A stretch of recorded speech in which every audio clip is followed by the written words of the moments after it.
அனைவருக்கும் வணக்கம். இன்றைக்கி நம்ம மில் வந்து பார்த்தோன்னா நண்பர் ஒருத்தர் வந்து பார்த்தோன்னா கடலை பயிர் கல்லாட்டம் வந்துருக்கிறாரு. கல்லாகவே எடுத்து வந்துட்டார். எடுத்து வந்து நம்மக்கிட்ட கல் அடிக்கிறதுக்கு மிஷின் இருக்குது. அந்த மிஷினில் கொடுத்து கல்லை அடிச்சுட்டு திரும்ப அந்த பயிரை எடுத்து அந்த பயிரை சுத்தம் பண்ணி அதில் எண்ணெய் அந்த பயிரை பூரா சுத்தம் பண்ணி எடுத்துகிட்டு அதுலேருந்து எண்ணெய் ஆட்டி வீட்டுக்கு எடுத்து போகலான்னு வந்திருக்காரு. கூலிக்கு தான் ஆட்டம் வந்திருக்கிறாரு. எங்கேருந்து வந்திருக்கிறாரு, எத்தனை கிலோ கடலை எடுத்து வந்தா சொல்லி அவர்கிட்டே கேட்டுக்கலாம். பாஸ் வணக்கம். பேர் என்ன பேர்? பாஸ்கரா. எங்கேருந்து வரீங்க? அன்னார்பேட்டையிலேருந்து. எத்தனை கிலோ கடலை எடுத்து வந்தீங்க? 39 கிலோ. கடலை வீட்டில் விளைஞ்சா விலைக்கு வாங்கினதுங்களா? வீட்டில் விளைஞ்சது தான். என்ன கடலை இது? குத்துக்கல்ல. வீட்டு பயன்பாட்டுக்கு தான். ஏன் மரச்சைக்கில் ஆட்டாமல் இரும்பு சைக்கிள் ஆட்டுறீங்க?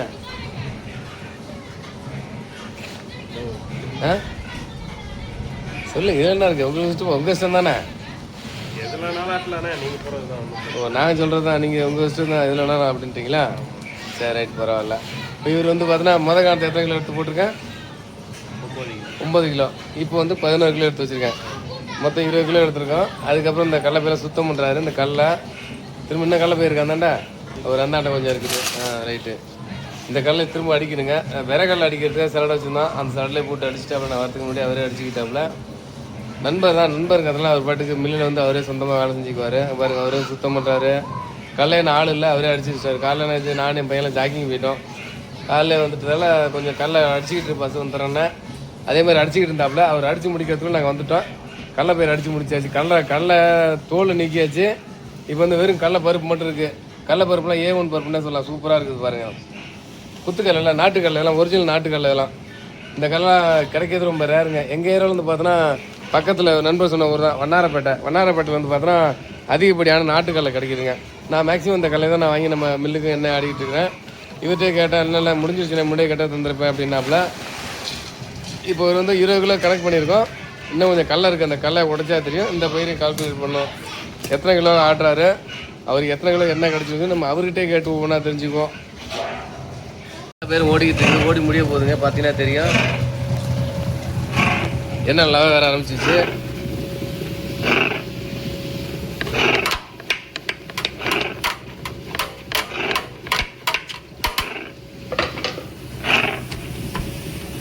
இது வந்து ஆரம்பத்தில் வாங்கின செக்குங்க. இது வந்து எஸ்எஸ்ல உருவாக்கல.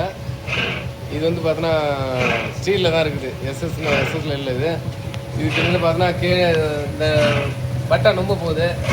அதில் எண்ணெய் ஊற்றிக்கலாம் சொல்லி முடிவு பண்ணிட்டோம். அந்த கேப்பில் எண்ணெய் ஊற்றுறதுக்கு முடிவு பார்த்தோன்னா எம்டி கேனோட வெயிட் என்னன்னு போட்டுடலாம். இது எம்டி கேனோட வெயிட்டை போடு பாசு. எம்டி வந்து குடம் எடுத்து வந்துருக்காப்புல. நான் தெரிஞ்ச நேரத்தில் சொல்லுவேன், பிளாஸ்டிக் குடம் எடுத்து வராங்கன்னு சொல்கிறேன். நண்பர் அதுக்குள்ளே எடுத்து வந்துட்டாப்புல. அவர் என்ன சொல்கிறேன்னு தெரில. வர பிளாஸ்டிக் குடம் வர்றவங்க கூலிக்காரவங்க வர்றாங்க மேக்ஸிமம் பிளாஸ்டிக்கில் குடம் எடுத்துகிட்டு வராங்க. சில்வர் எடுத்துவாங்க அல்லது பித்தளை எடுத்துவாங்க. இதோட எம்டி வெயிட் வந்து பார்த்தோன்னா 350 கிராம் இருக்குதுங்க. நிறைய பேர் வீடியோ எடுக்கும்போது வந்து பார்த்தோன்னா அண்ணா பல்ல கடிச்சிக்கிட்டு பேசுகிறீங்க, கொஞ்சம் ஃப்ரீயாக பேசுங்கண்ணா, எல்லாம் புரிய மாட்டேன்னு சொல்கிறாங்க. நான் பல்ல கடிச்சிக்கலாம் பேசலாங்க. மைக் வச்சு பேசலாம்னா மைக் வச்சு பேசினா அதுக்கு ஒரு மைக் எடுத்து வரணும். திரும்ப நண்பருக்கு மைக் மாட்டுக்கணும். அப்படிங்கிறதெல்லாம் முடிஞ்ச வரைக்கும் மைக் இல்லாமல் பேசுறதுலாம் உங்களுக்கு இப்படி தெரியும்.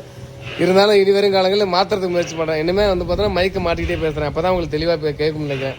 இந்த எம்டி கேன் வந்து பார்த்தோன்னா எம்டி குடம் 350 கிராம் இருக்குது. பார்த்துக்கங்க, 350 கிராம் இருக்குது. நம்ம இது வரைக்கும் 20 கிலோ கடலை பயிர் போட்டிருக்கோம். எடுத்துருப்பா சார். அதை இப்போ அடுத்து வந்து அடுத்த காலத்துக்கு போட கடலை பயிர் எவ்வளோ வெயிட் பார்க்கும். அடுத்து வந்து பார்த்தோன்னா 6250 இருக்குது. 6250 வந்து 5.5 கிலோ இருக்குங்க கடலை பயிர். இதில் நம்ம கணக்கு 6 கிலோ சொல்லுவாங்கள்ட்ட. ஆனால் 5 தெளிவாக சொன்னால் 5.5 கிலோ தான் கடலை பயிர் இருக்குது. கடலை பயிர் வந்து பார்த்தோன்னா ஒரிஜினல் நாட்டுக்கல்லை, தூய நாட்டுக்கல்லைன்னா அந்த குத்துக்கல்லைன்னு சொல்லுவாங்க அந்த காலத்தில். அந்த குத்துக்கல்லைங்கிறது எங்கள் ஏரியாவில் தான் கிடைக்குது. நம்ம மேக்ஸிமம் நாட்டுக்கல்லை போட்டு ஆட்டுறேன் அப்படின்னு சொன்னேன் நிறைய பேர்கிட்ட. நம்மள நேர்கள் நிறைய பேர் இதை வந்து பார்த்தோன்னா கூலி அறைக்கு தான் வந்துருக்கிறாரு. இது நாட்டுக்கல்லைங்கிறது பருப்பு சின்னதாக இருக்குங்க. அதெல்லாம் பார்த்தீங்கனாலே உங்களுக்கு தெரியும், பருப்பு சின்னதாக இருக்கும். என்ன நல்லா ஈல்டு நல்லா கிடைக்கும். நான் ஏற்கனவே நிறைய அனுபவிச்சிருக்கேன். அதெல்லாம் ஈல்டு நிறையா வருது. இதில் பாஸ்கர் வந்து சொந்த நிலத்தில் விளைவிச்சு எடுத்து வந்துருக்காப்புல. இப்போ வேற போட்டிருக்கா பாச? போடல, வேற கடலை போடல. நம்மள யாராவது போட்டிருக்காங்களா நாட்டுக்கல்ல? குத்துக்கல் யார் போட்டிருக்காரு? 3 பேர் போட்டிருக்காங்கண்ணா. சரி, அடுத்த வருஷம் இந்த கல்ல 50 குத்துக்கல் யாருலாம் சொல்லி நான் வாங்கிக்கிறேன் பூராத்தையும். குத்துக்கல்லையில் ஆட்டினா ஒரிஜினல் நாட்டுக்கல்லை சொல்லுவாங்க. ஒரிஜினல் நாட்டுக்கல்லை வந்து யாருமே ஆட்ட மாட்டாங்க. நாங்கள் வந்து ஒரிஜினல் நாட்டுக்கல்லை தான் ஆட்டுறோம்.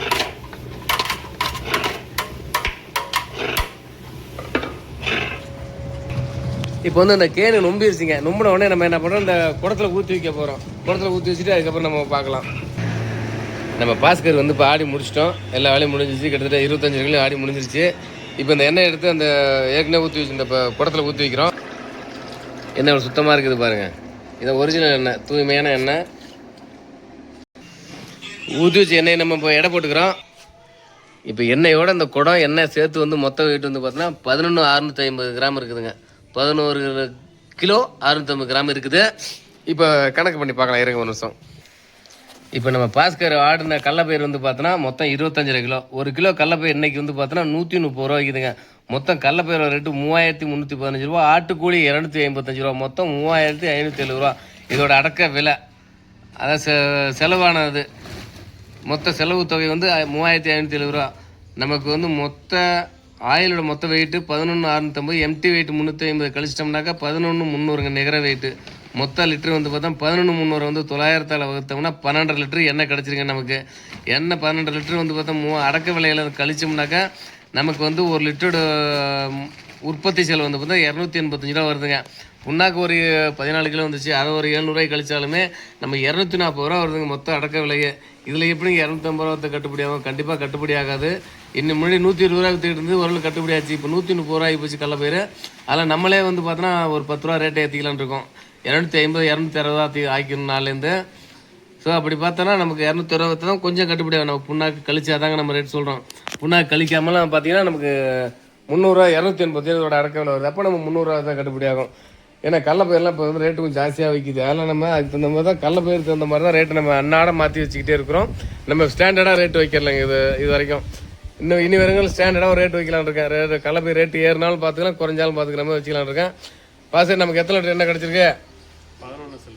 12 லிட்டர் எண்ணெய் கிடச்சிருக்கு. எடை கணக்குக்கு இல்லை, லிட்டர் கணக்குக்கு. சரி ரைட்டு. பண்ண நமக்கு சொந்த பயன்பாடா இல்லை விற்பனை ஆகலாம்? சொந்த பயன்பாடு தான். விற்கல மாட்டீங்களா? விற்கல மாட்டோம். சரி ரைட்டு. வருஷம் வருஷம் என்ன ஆடுவீங்களா? என்ன ஆட்டுவாங்க. நம்ம மில்லுக்கு எத்தனை வருஷமா வரீங்க? நம்ம மில்லுக்கு 4-5 வருஷமா வந்து 4 வருஷம் வந்துட்டு தான் ரெகுலர் இங்கே தான் ஆடுவீங்களா? என்ன நல்லா இருக்கலாம் ஆட்டி தராரா? நல்லா ஆட்டி தராரு. சரி ரைட்டு. செக்கு விருப்பமோ அந்த செக்கு போட்டுக்கலாங்க. ஓ உங்கள் விருப்பம் எந்த செக்குலாம் போட்டுக்கலாம். இந்த நாட்டுக்கல்ல உங்கள் ஏரியாவில் நிறைய கிடைக்குதுங்களா? எங்கள் ஊரில் கிடைக்குதுங்க. ஏரியாவில் கிடைக்குதா என்னங்கிறத விட எங்கள் ஊரில் கிடைக்குது. வேணுங்கிறது வாங்கிக்கலாம். நான் இந்த முக்கியமான விஷயம் நம்ம சொல்ல வேண்டியது என்னன்னு நாட்டுக்கல்ல வந்து எங்கள் ஏரியாவில் தான் நிறையா கிடைக்குது. அப்படி நாட்டுக்கல்ல ஒரிஜினல் நாட்டுக்கல்ல வேணா இப்போ சீசன் இல்லை. சீசனில் சொல்லுங்கள், நிறையா வாங்கி ஸ்டாக்கில் கூட வச்சு தர்றேன். நிறைய பேத்துக்கு நான் வாங்கி தர்றேன். இப்போ வந்து சீசன் இல்லை. இருந்தாலும் ஒரு ஆடு வச்சு ஏற்கனவே அடைச்சி வச்சுருந்தாப்புல, அதை வச்சுருந்தாள் வீட்டுக்கு. என்ன ஆடுங்கிறத வீட்டிலே வச்சுருந்தாப்புல. நன்றி பாஸ்கர், ரொம்ப நன்றி. மில்லுக்கு தொடர்ந்து வாங்க. நன்றி.